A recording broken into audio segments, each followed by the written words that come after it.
What's going on, DandyCrew? It's DandyDrew here, and we are back for another day of Catan. A little bit of a special edition today. We actually have not only a ranked game going on here with Lady Justice, but we've also got a crew, the DandyCrew in the VC. Everyone say hi. Hello. There we go.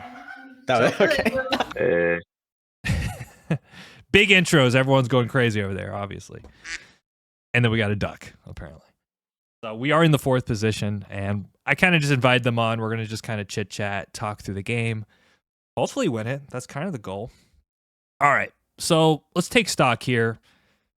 693, obviously the best spot. We'll take that, but we'll get there. 693, 510-8, 834. Something to note here is the ore is a little weak. Ooh. All right. So only really one good wheat spot, so immediately I'm really thinking the 693 does play well, but then we got to figure out how do we make sense of this pick. Anyone got any ideas? Also, the ore is weak, so I'm also looking at the 4 here. What do you think? What do you like? What should we do? Don't all yell it out at the same time. I mean, you could do some screwed up or we cheat with 639 and 834 with using the wood port to port your 6 and 8. I like where you're going there, Chef. Yep. That's certainly a possibility. Brick's kind of nice here, too. Like, the 6 brick is kind of fancy, schmancy. 6-3-11, 6-9-3. 6-9-3. Go Kinda- down on the 6-3-11 to the 4. I like that, too. And the idea is that you can get over to the sheep port. You got the 3s, the chord 6s. I'm also thinking about, is there any utility of taking the 9-3 4-point left, and I can start with the road? But I'm kind of just concerned that it's like I'm trying to accomplish too much here. So maybe the 6-9-3 down. I think it might be too slow. It might be. Feels too slow. So we'll take the 6-9-3. I think we all know that that's obviously the best pick of all time. And I kind of like the 6-3-11. This break just feels good to me. I like what it offers here, and then we do also have the road settle here. So it's one of these kind of setups where you kind of have to build to the ideal situation. And we are kind of 6-3 heavy, but like I usually like to say, it's better to outplay than necessarily outplace. I mean, if you can do both, more power to you. So, what's everyone's thoughts here? Are we liking this setup? I have a question. Why aren't you scared like of getting plowed on the 3-4-8? Like someone trades for a brick? It's possible. I think most people probably wouldn't take that line unless they start making deals. Like, more than likely, I'm expecting the 8-3-4 to point down, personally. Like, I think this player is going to take probably something like the 4 or 5-11 point up, try to get on the 10 here. So I think who's gonna want to take the 8-3-4? Red will try and take the 8-3-4 and get the brick port. probably black could take it, right? They do pick up the ore. I think it's probably going to be orange in this situation, honestly. Like, it completes their game pretty nicely. All 5 resources, the 10, the 4. Good setup. Really good setup. Now, the big question, too, is, like, is the 9-10-2 going to be open? Like, you'll see. I think this game for us is going to be very heavy on outplaying, like, looking for good trades, getting to these key settle spots that kind of complete our initial setup. You're just going to need your numbers to roll early game and Yeah. get some diversity. Yeah, so 5-4-11 point up. We saw this. Red's going to need the wheat, so probably more than likely they're going to play of something here. I'm thinking, like, it'll be interesting. I mean, they could take the 9-10-11 and point left and just lock the board. But actually, I think better is probably like the 9-10-2 point right. And the idea is that you're thinking orange is probably going to take the 8-3-4 point down, and then they get the road settle here, which is very strong for red. So I think our 2 main goals in the beginning of this game is to get both road settles. And then we're going to have to just kind of see where the port play takes us. Yeah. Yeah, it's not ideal. I mean, the production it's not bad, but it's not great. But I think in fourth we kind of made the most of it, and I like the wood and the brick here. The sixes are nice. Wood port's So nice if too. you're going to the wood port with the, focusing on the 6 wood, but you have almost perfect ratios between the 6 wood and the 6 brick, Mm-hmm. what are you doing with your leftover brick? Because brick isn't a scarce resource. So it's kind of a strange port play in that you don't really have an excess of the resource that you're looking to port. Yeah, we'll have to deal with it. I mean, it's not going to be perfect, but I think we could focus on building on the left side. Like we could get to the 3-1 and then make that brick a little bit more, work it into our position here. Yeah. He also has the 11 wood. He'll be doubling up on the 6 wood, so then. Damn, son. Ooh. Yeah. All right, well now we can go for the 8-3-4 here. Well, damn. See, this is why I said 6-3. See, I'm just a genius. This is fine, but this is like I'm actually happy about this, right? Because the 8-3-4 is just so goated.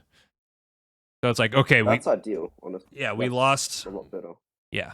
So now we're literally a 9 and a 6 away from getting this. So it's like road settle. All right, so our game has changed now, right? I think what we'll do is we'll get the 8-3-4, maybe backtrack to the 3-1. Let's just see. Let's see what happens here. Why do you think they took the 6-2? Because they have the 3-1 pretty close, and the 8-3-4 is just better, except for maybe number diversity. It's a very strange pick. I think they're probably like an all-wheat sheep player, and they just want to like get the wood port active. Yeah, it's not a good pick at all. They also seem It's not a good pick at all. They seem very new, or just not. They're trying to replace their sheep with the wood port. No, it's just 8-3-4 is so crushing here. But Possibly. Yeah. All right, so That I was think just lucky. I think one of our other goals here is to look for ore trades. Yeah, this sucks too. Now Red's going to just beat him to the 5-10, which was his whole point of the 4-5-11. Okay, so Brick's got some value here. Yeah, I mean, maybe we can get 8-3-4 and then run over to the 10-3-11. That's definitely an option. But I like the 11-4 too. That works. And we also have the brick port. But yeah, so I think one way we could look at the situation is we can kind of discount orange and just say, like, who's our biggest threat? Probably going to be red. Here. Is there brick on this board? I don't think there is. Actually, I think... Doesn't black have a starting brick? Maybe we can do 2 cards here. No. Is what it is.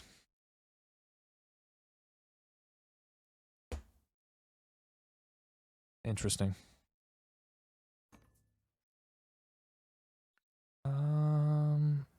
Also good to kind of keep an eye on the rolls here. Look for ore. We just need a 6. All right, so should we take some bets? What are we going to get here? Oh, nice. You think we're going to get army, road, or neither? Or both? I guess those are the 4 options.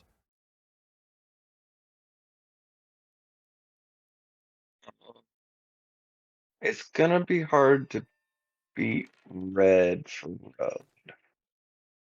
I think. You can. I think road. If you cut their connect. Also, if 6s pop off early, you can get some pretty easily. Should block road. Yeah, red, obviously. I think if they can lock to 10-3-11, they're in a much better position here. Kelly, I appreciate you changing the game here. It obviously hurts us for sure because he has the 10, but our production is just so monstrous here. Like, this is the nice thing with this kind of position is we can stay flexible between what we're doing. Yeah, that sucks. Okay. Look at orange here. So I think this is a good situation just to kind of pop, go fishing a little bit, see what we get. I do think we have an army play, right? Like, we have the 4. The big question is, where do we block?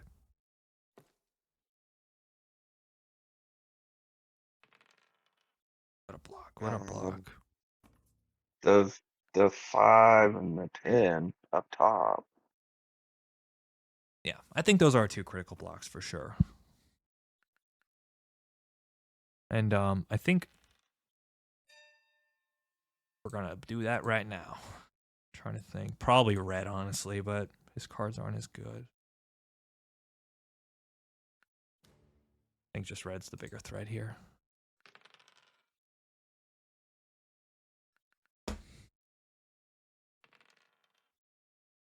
All right.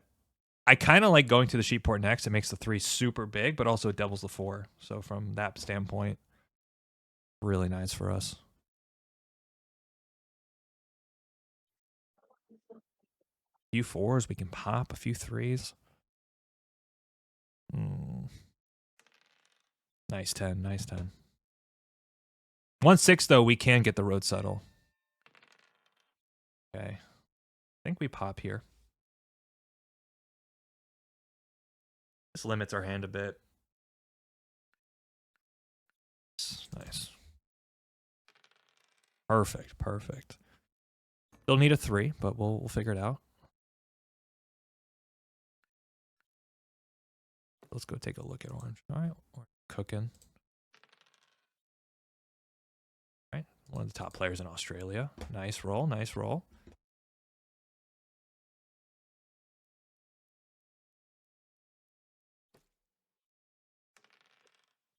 Perfect. There is also a possibility if we might be able to do a trade for a city depending on what rolls here. That's definitely a trade here. Big trade for us here. I have kind of a specific question. Does checking the profiles of your opponents ever like help you practically in a match, or is it just curiosity? I think there's some practical application to it, but like I wouldn't say it's the end all be all by any means. One of the issues here is we're probably going to get robbed. So if we can clear our hand, I think we're the only person with wheat. I mean, there's definitely something to be said about who's the stronger opponent. Don't steal from me. Oh, nice, nice. But generally, I don't put too much thought into it. Okay, so orange, we got a good chance for a wheat there. Can you not give a brick for wood?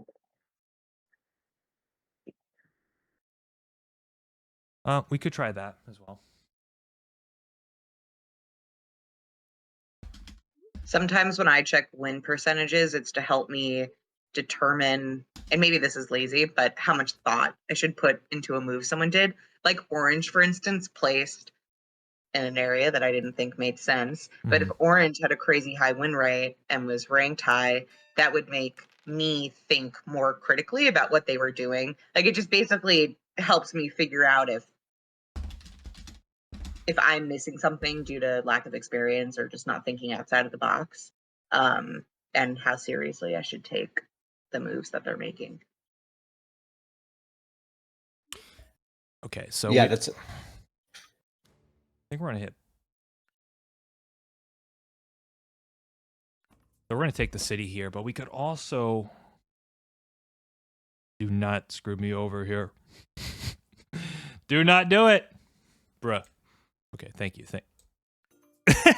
You see what he's doing there? That's funny. All right, where do we put it, champs? I believe on the 8-3-4 here. I think we need to get our 4s cooking. Yeah. It also makes the 3 super saucy. Trying to think if the 6-9-3 hits. I think we just want to really take advantage of the ore situation. That's going to be like our big, like we're going for army here. We're going for fast points with our settles. And if a 3 ever rolls and we settle, like we're just absolutely cooking. Yes, we take that. Perfect settle. Perfect. Ooh, 6, I think we'll go for the 10-3-11. So like something to note there is just how flexible we're staying with the game, right? Like the roles and the development cards in this kind of position is going to tell us how to play it. I think it's important.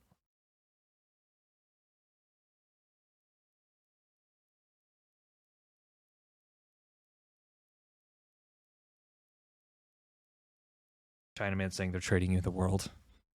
Yeah, they're certainly helping. But we need 3s too. Like, the city's good. The city's good.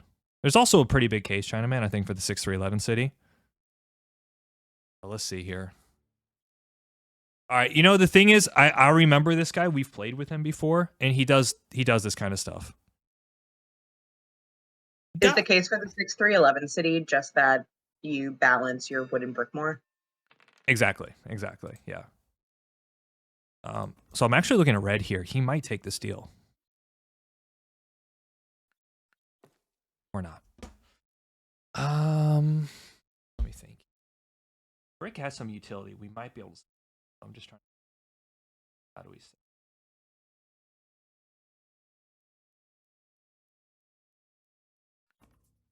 Yeah, but I mean, I'd feel a little bit more comfortable with the city if I had army secure. Huh. That was interesting. It kind of feels like black is just trolling. I hope he's not.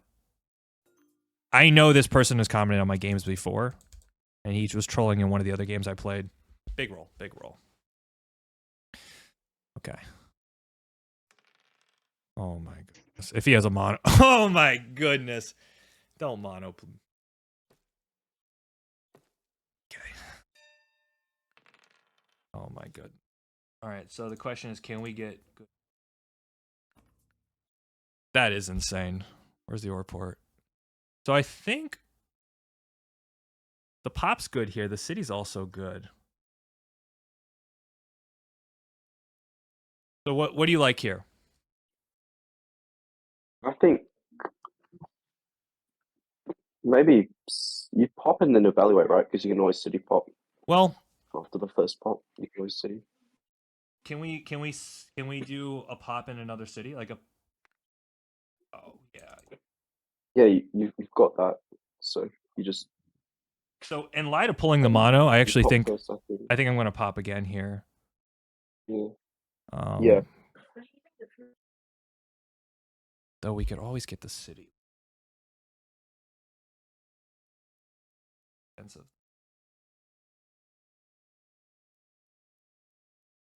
We're going to drop a city.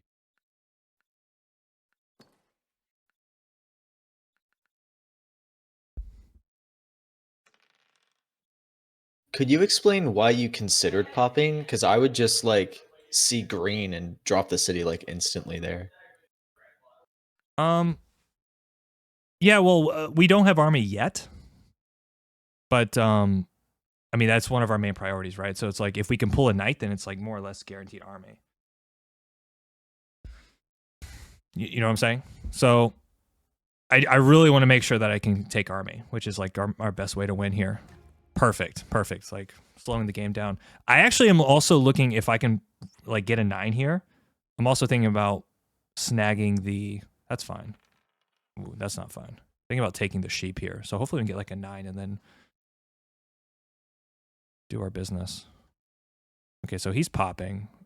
See, that's another issue for us too, right? Like we have to deal with that. So I think we'll take the sheep here. It's not ideal. It's not bad. There's that. Very nice mono. I wouldn't say it was very nice at all. So there's a few things we can do here. We could drop 2 roads to the 4 and we can try to double play this, right? Because then we just wrap around. I'm kind of tempted to do that. And one thing to note too is that black is actually out of settles. So I think that's going to be our play here. There we go. Big mono. So I think we're going to try to double play this game. Chinaman saying, I don't need the city. Pop again. I like the pop, though. All right, we have the win. We definitely have the win. Yeah, it's over. Watch, he'll take the brick. So he needs to actually cut here, but I don't think he's going to see it. Okay, so the question is, who do you rob here? And I think it's actually red because if I do, for instance, 7 out, I think stealing a brick from red gives me a guaranteed win. So I think that's just the way we're going to do it here. There it is. There it is. So we need, what, 3 roads, right? Exactly. 3. But that's just one of those things that you just have to see that.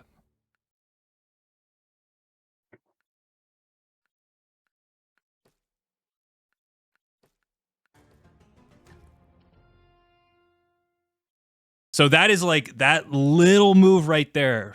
You know, it's like a subtle detail, but you have to like, you got to think of all the cases there. I don't even understand what happened. My mouth is like open. That was magical. Okay. See, Tony? Yeah, that was a good game. See, Tony? The other city was just fine. Yeah, I think you just have to see, like, worst case, if you do 7 out, the brick from red actually gives you the utility for the road. The double win con. Yeah, Julia loves the double win con. There you go. See, it's easy. It's easy when you you get good rolls, though. I mean, look at the 4s. I mean, to be fair, just to kind of recap this game, like, orange is, this setup's just not going to do it. Also, if black wants to win this game, you don't block the 2 sheep. And the 3 was nuts, too. Yeah. Though it only rolled twice, but it was such a big roll for us that we only needed to roll a few times to be meaningful here. 10's also underperforms. So I think this is just good rolls, bad placements. Like, sometimes you get that. I think it was all me and my suggestion. I'll take all the credit, thanks. Oh, yeah? You played a part. All me with that 6-3-11. The 6-3-11 is good. Yeah. I like it. I mean, I'm joking, by the way. No, 6-3-11 is good. I mean, I like if we can get to the Woodport, that's super nice. The mono wasn't great, but I think just to kind of lock down army was important for us. The magic of the 6-9. I know. No, I think it was a good mono. It was good enough to get you the win.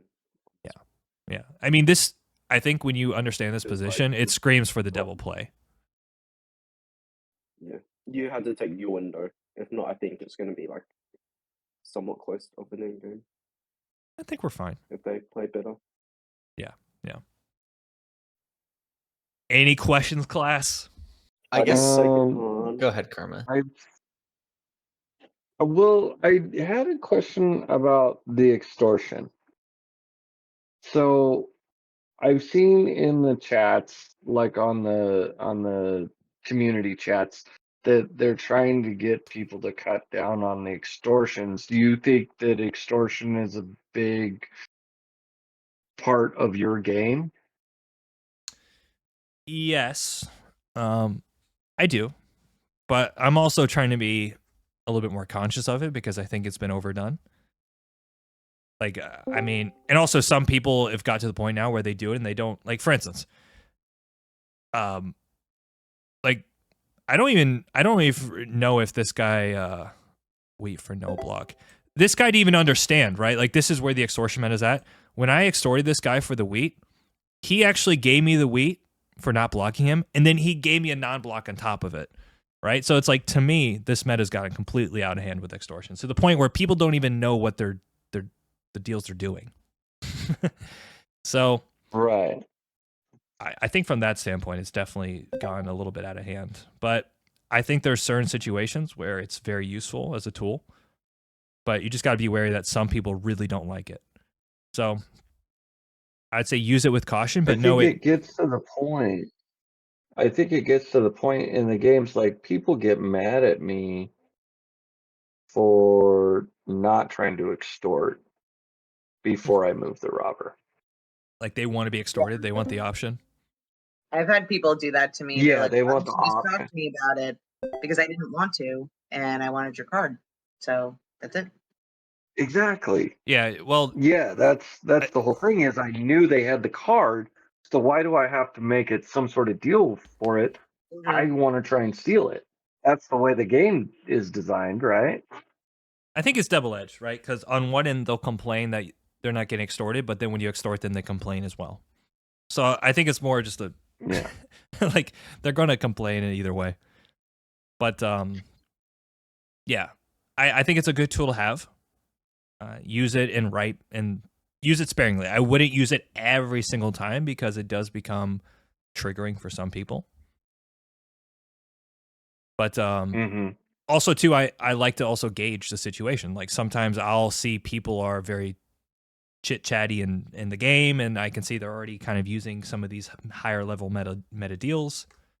I'd be more willing to push it there. But I'm assuming you're talking specifically about ranked, not like voice chat games or Discord. No, like the Discord game. Well, yeah, it like the Catan community Discord games and stuff. Yeah, I see it happening ranked. I find it's a little bit more accepted there. Like it's understood, and you can kind of talk through it too. But yeah, I know some players like Rayman, who I think to be like, I think he's one of the best players in the world. Like he gets upset when he doesn't get extorted. Like he doesn't get upset, but he emphasizes that he'd rather talk it out than not. So I think there's a stylistic choice there. Frankly, I don't think it's even necessary. Like there's one guy named Hawkeye. He's kind of like an OG player. I mean, he's gone to like the top 10 by literally muting everybody and just playing the game.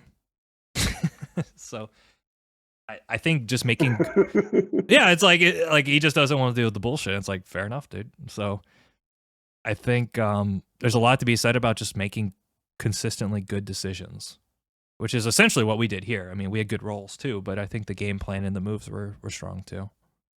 I guess the thing I'm still wondering about is when you were considering popping over the city, because you said you wanted to secure army. Yeah. But at least for me, like I saw that no one else had played a single night, and I'm like, oh, you've got army. But then at the end, I also saw that, Black actually got kind of close. How do you like get a sense of when you need to try and secure army, or like is that just from like playing a lot of games, or is there key indicators? Yeah, I think you get a sense of like the temperature in the room, so to speak.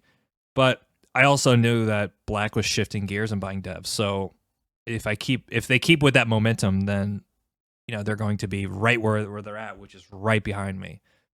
Like you can see if like we said, let's say we don't get the 3 roll, and we can't find a way to buy a knight this turn, we could lose army in 2 orbits. So I think that's actually a big mistake is people drop that second city versus actually securing their win condition. Because I'd say the first city is all about getting your production to where it needs to be. But the second city is really about getting the points. Like, okay, the 693 city is great. It's a huge production spot. But we don't really need it, right? Like, do we need more wood? No. Do we get a lot more utility with having an extra pip on the 3? Not really. We don't need really that much more wheat. So to me, this was more about getting a point down, which I can guarantee. But also, I do also have the ability for the double play with the 6s.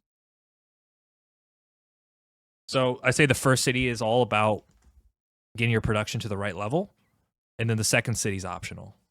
Okay, that makes sense. Thanks. Yeah. But I mean, I would always I would generally say the first 2 main objectives, especially if you're playing Orby Sheep, is you want to get a city for your production. So that's about effectiveness. Then you want to get a port for your efficiency. And those are like the 2 main drivers that will take you into the middle game. Yeah. I can remember a game I played maybe a few weeks ago where I had like 3 knights played, and I thought I had army secured, and I just like stopped buying devs. Then someone bought like 3 devs in a turn, then 2 more, and I ended up losing army. And it just like blew my mind. So I feel like you pointed out a weakness in my game that I now realize, which I think will help me a lot. Yeah. I will say this for anybody. Pick a path, whether it's road or army, and fight it religiously. Like the math on this just shows that people who have a focus, whether they're going for one of the win conditions, generally do better. It's the people who go down the middle or don't have a focus on one that screw up and do the worst. Like, perfect example, Orange. Like, there's just no way Orange is going to beat us in terms of production, in terms of win cons, in terms of flexibility. So like more or less you can discount Orange and then focus on the rest of the board. And the way that Black was playing, really the only threat for us was Red, but looked like they pulled 2 non-knights. So we had a pretty secure game here, I think. I would generally say if I already have my first city, if I can choose between pulling 2 development cards versus a second city, I'd usually go for the 2 development cards. Does it ever impact Okay. your trades to think about someone like Orange who makes kind of a bad, not, I apologize, Orange, I keep dogging on you, but to make a mistake early on and then think to yourself, well, I really need to make this trade. No one should be trading with me because I'm really far ahead, et cetera, et cetera. But you think that maybe Orange won't have that insight, and so you structure trades to target Orange. Do you ever think about it that way? I guess it's not as relevant in like high level plays. Like using Orange for my like trading Almost fodder. like, you know how you kind of take advantage of a bot. you take advantage of a player who makes bad decisions or doesn't know the decisions they're making. Yeah. So I'd say usually where that's going to be applicable is what I call greed trades. Like trades where I'm willing to give away like 3 cards for 1 to give me like a critical, maybe a settle spot or to pop a bunch of devs. Those players, like if I do a 3 for 1 trade, they'll usually break because they're just in a bad position. They need cards. So there are kind of a lot of ways that you can kind of take advantage of that situation for sure. So yeah, I mean, I wouldn't discount anybody. You know, sometimes those players that are in the game, like they might just be desperate for cards. So look for opportunities. And like you can get away with giving them bigger trades because they're so far behind that that trade's probably not going to mean as much to them as it is to you. I mean, look, no one's safe on this board. Like you should never discount anybody's position, but you should also like know that everybody has cards in their hand, which means that's either cards you can steal, cards you can trade, deals you can make. And I think the best players, like one of the, I think the breakthroughs for me was when I got out of playing in my own little silo of like what's going on in my position and what cards do I have.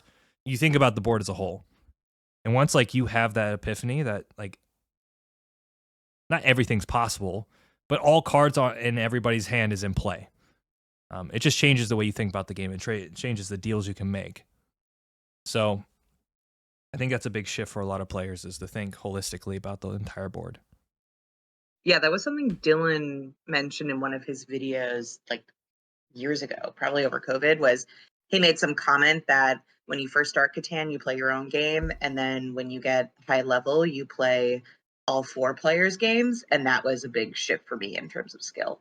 Yeah, but it's you know easier said than done, right? Like it's like most new players make enough mistakes with their own hand, never mind trying to play 3 other hands. So don't start with where you're at and level up from there. But tracking definitely helps. Like that final play, I think most players would just go and rob black, and they would actually not take road there. So it's got to be acutely aware. When you're like tracking cards, to what extent are you actually doing that? I never really understand when someone says they're tracking, if they mean they know like where all the cards are on the board or what they're talking about. Yeah, it's almost kind of like a telescope a little bit. Like just depending on what you're doing is going to be like the range at which you're looking at. So like if I need to get extremely microscopic, then I will, and I'll start tracking individual cards because maybe I need a certain card to complete my hand. Like, so for instance, when we were short of wheat, that's where I'll get extremely pinpoint about where the wheat's at and where can I get it, what deals can I make, right? Because it's a very specific trade to complete a very specific objective. If it's a little bit more kind of loose, like hey, I have kind of a hand that can go in many different directions, I'll expand my range to be a lot more flexible in terms of like I'm going to have a general sense, but I'm not going to know exactly every single card. So Okay, got it. Thank you. Yeah. So And it just depends. Sorry. I imagine like looking at the bank would help with that too. Yeah, like you can see like, okay, you know, there's 2 piles on the wheat, so you know there's at least 6 wheat out there. And like you could use that as like a quick heuristic. Cool. Well, thanks again. No worries. I appreciate it. I'm gonna kind of log off the stream here and get some sleep.